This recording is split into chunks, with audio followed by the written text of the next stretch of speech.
Em nome do Pai que me criou, em nome do Filho que me resgatou, em nome do Espírito Santo que me santificou, divina vontade reina na minha vontade.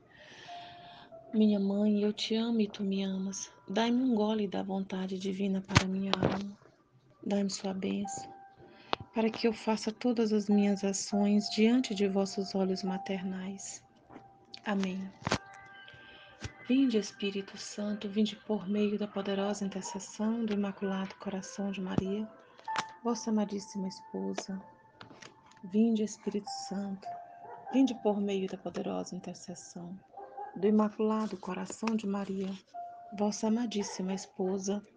Vinde, Espírito Santo, vinde por meio da poderosa intercessão do Imaculado Coração de Maria, vossa amadíssima esposa. Livro do Céu, volume 4, 9 de fevereiro de 1903. Os bens da Igreja Católica e os males dos protestantes. Esta manhã, encontrando-me fora de mim mesma, via o confessor com outro sacerdote santo, o qual dizia: tira todo o pensamento de que não é vontade de Deus tua situação. Depois falou sobre estes protestantes que dizem de corato e disse: pouco ou nada farão, porque os protestantes não têm o anzol da verdade para pescar os corações, como tem a Igreja Católica. Lhes falta o barco da verdadeira virtude para colocá-los a salvo. Estão desprovidos de velas, de remos, de âncora, que são os exemplos e ensinamentos de Jesus Cristo, e chegam a não ter nem um pão para tirar a fome, nem água para tirar a sede, e lavar-se. Como são os sacramentos? E o que é mais, falta-lhes até o mar da graça para poder ir pescar almas. Então, faltando tudo isso, que progresso poderão fazer? E disse tantas outras coisas que eu não sei repetir bem. Depois veio meu amável Jesus e me disse: minha filha, quem me ama fixa-se de frente ao centro divino. Mas quem se resigna e faz em tudo a vontade divina, possui em si mesmo o centro da divindade. E como relâmpago desapareceu. Pouco depois voltou, e eu lhe estava agradecendo pela criação e redenção, e por tantos outros benefícios. E ele acrescentou: na criação formei o mundo material, e na redenção formei o mundo espiritual.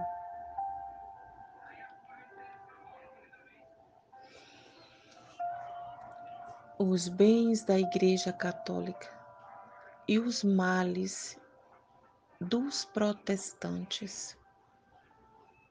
Então aqui o confessor,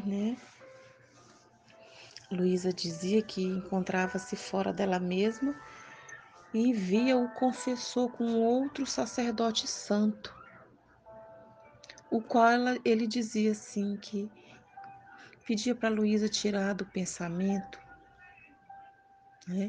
tira todo o pensamento de que não é vontade de Deus tua situação. Tira, Luísa, não pense nisso. Porque tudo que você vive, toda essa situação, toda essa realidade é vontade de Deus. E aí ele acrescenta mais, ele diz que, aí ele fala, né, sobre os protestantes, né, que falam de corato, e disse: pouco ou nada farão, né? Ele disse que os protestantes, como é que é? Depois falou sobre estes protestantes que dizem de corato e disse: pouco ou nada farão, porque os protestantes não têm não têm o anzol da verdade para pescar os corações, né? Como tem a Igreja Católica. E realmente eles não têm esse anzol. E aí eu lembrava lá no Evangelho de São João, quando Jesus diz, São João, Evangelho de João, né, capítulo 6, quando Jesus diz que o meu corpo é a verdadeira comida e o meu sangue é a verdadeira bebida, né? Quem não come da minha carne, não bebe do meu sangue, não terá vida eterna. E lembrando-me também que Jesus disse a Pedro que ele fosse pescadores de homem, né? Que ele avançasse para as águas mais profundas e que pescassem homens para o reino de Deus. E esse anzol que o sacerdote se refere aqui da verdade, é a própria Eucaristia. Onde que eu vou encontrar a Eucaristia? Em igreja nenhuma eu vou encontrar a Eucaristia. Apenas na Igreja Católica. Esse anzol da verdade é o próprio Cristo na Eucaristia. E aonde tem Eucaristia? Na Santa Igreja Católica. Esse é o anzol da verdade. É o anzol que pesca os corações. A Eucaristia, ela faz uma verdadeira transformação na vida do homem, na vida da mulher, do jovem. E a gente ainda começa a receber a Eucaristia quando a gente ainda é criança, né? Então, mesmo criança, a nossa vida pode ser mudada. E aí ele diz assim: lhes falta o barco da verdadeira virtude para colocá-los a salvo. Estão, estão desprovidos de velas, de remos, de âncora, que são os exemplos e ensinamentos de Jesus Cristo, e chegam a não ter nem um pão para tirar a fome, e nem água para tirar a sede e lavar-se, como são os sacramentos que foram instituídos pelo próprio Cristo, que nos ajuda, nós cristãos católicos, a viver na santidade, né? A partir do momento em que eu recebo o batismo, um pouquinho mais na frente, quando eu me preparo para a primeira Eucaristia, né? Os nossos filhos, nossos netos, a crisma, o sacramento da crisma, o sacramento do matrimônio. Olha, isso são águas que nos banham, que nos lavam. Olha o sacramento da penitência. Quando eu vou buscar, quando eu vou pedir perdão a Deus pelas minhas ofensas ao próprio Deus, lá eu vou me banhar, eu vou tomar um banho da misericórdia de Deus.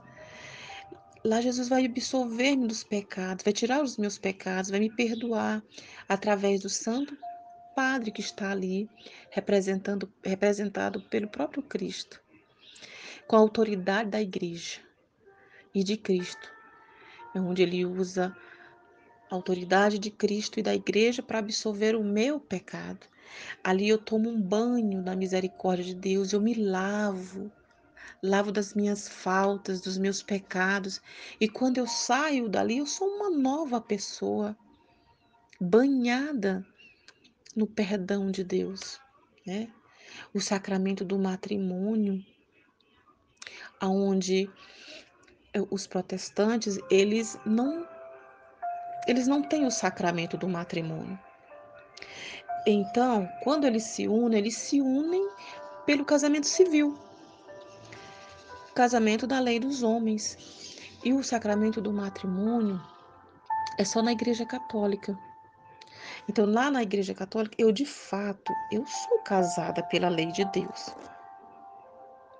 E eu, sendo casada na lei de Deus, eu posso manter a intimidade com meu esposo, né? O sexo é abençoado por Deus. Então, dizia um sacerdote que quando o casal se casa na Igreja Católica, Deus olha de frente para o ato sexual que eles estão fazendo ali naquele momento, porque é uma coisa abençoada por Deus. Deus criou o sexo entre o homem e a mulher para eles procriarem, ter filhos, né? Para que cresça, né? A humanidade, para que aumente as pessoas no mundo, né? O casado é para isso, para procriação. Quando eu não sou casada, Deus vira as costas. Ele não olha para o ato que eu estou fazendo com o meu companheiro, né? Com o meu companheiro.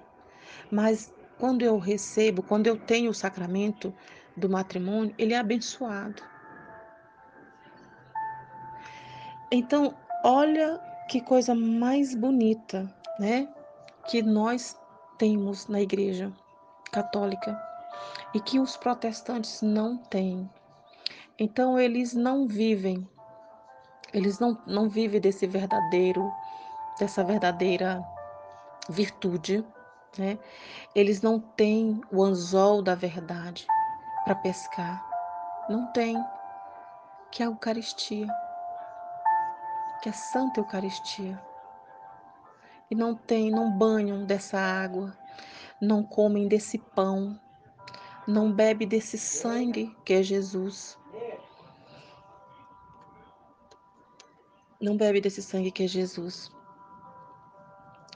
Então falta muito para os protestantes, né?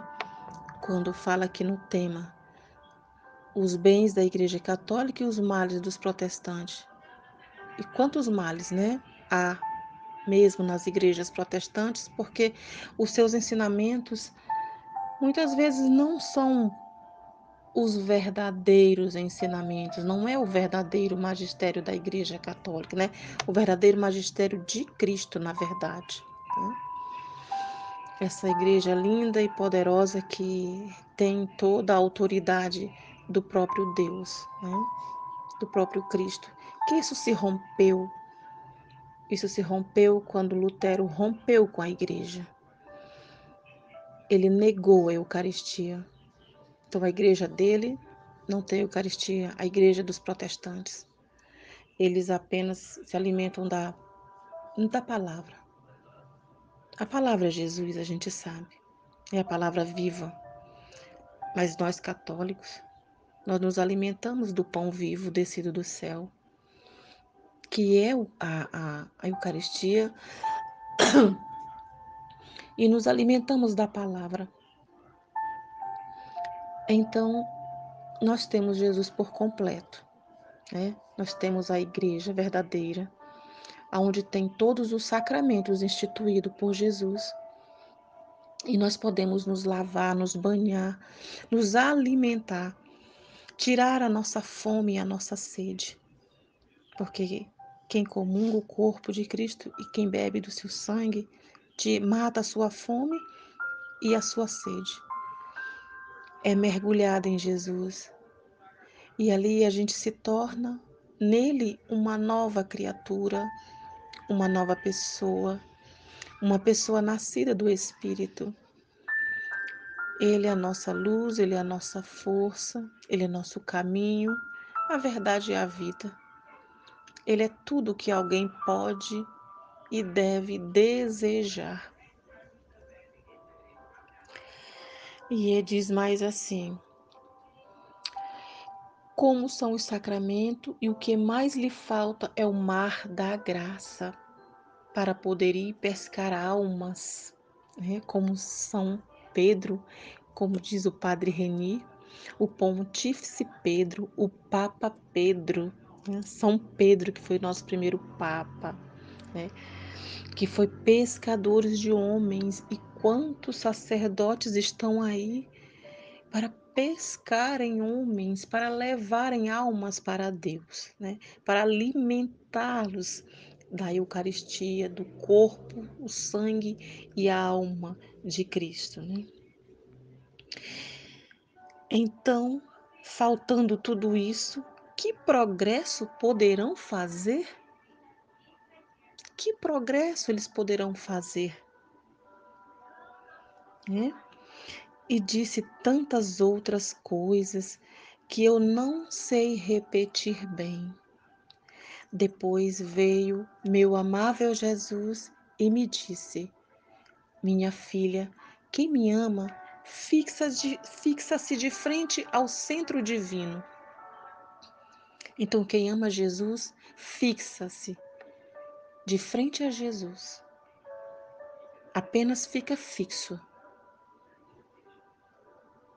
Mas quem se resigna, quem faz, quem aceita, quem está de acordo, ele diz aqui, e faz em tudo a vontade divina, possui em si mesmo o centro da divindade. Então, Luísa, ela se resignou em tudo na vontade de Deus. E ela possuía nela mesma esse centro divino que era o próprio Jesus. E hoje somos todos nós que vivemos na vontade divina, que nos resignamos, que aceitamos tudo que Deus quer para a nossa vida, seja bom, seja ruim, mas temos que estar abertos e nos resignarmos e fazer da vontade divina a nossa vontade. Seja feita, Senhor, a tua vontade na minha vida. Tudo que o Senhor quiser para a minha vida, eu aceito. Eu quero, né? Então, possui em si mesmo o centro da divindade. Quem é o centro da divindade? É Jesus. E como o relâmpago desapareceu. Pouco depois voltou e eu lhe estava agradecendo pela criação e redenção e por tantos outros benefícios. E ele acrescentou: na criação, formei o mundo material e na redenção, formei o mundo espiritual. Então Jesus diz aqui que na criação ele formou o mundo material, ele formou o homem, ele formou tudo que nós temos hoje, né? Tudo o que nós nos beneficiamos hoje, né? Tudo que nós temos, que nós podemos tocar, que nós podemos nos servir, né? Nos alimentar, né? E na redenção ele formou o mundo espiritual, uma alma santa, uma alma cheia de amor, né? Porque tudo isso é espiritual, são sentimentos que vêm de dentro, que vêm da alma, o amor, o perdão, a reconciliação, né? O desejo por Deus e a resignação por tudo que Deus quer para nós. Tudo isso é espiritual, né? Tudo é espiritual. E tudo isso Deus fez para nós. Tudo isso. Um dia, tudo isso, tudo que é material, acabará, para mim. E aí o que vai restar é o espiritual, a minha alma, que um dia ela vai de encontro com o Criador, com o meu Criador, né? E eu também posso dizer, e você também pode dizer, e pode louvar, e pode agradecer a Deus como Adão, né? Ele agradecia a Deus, ele louvava a Deus, ele dizia, meu Deus, meu Pai, eu te amo, né? Nós também podemos dizer, meu Deus, meu Pai, eu te amo, né? Louvado seja nosso Senhor Jesus Cristo, para sempre seja louvado. Jesus, eu confio em vós.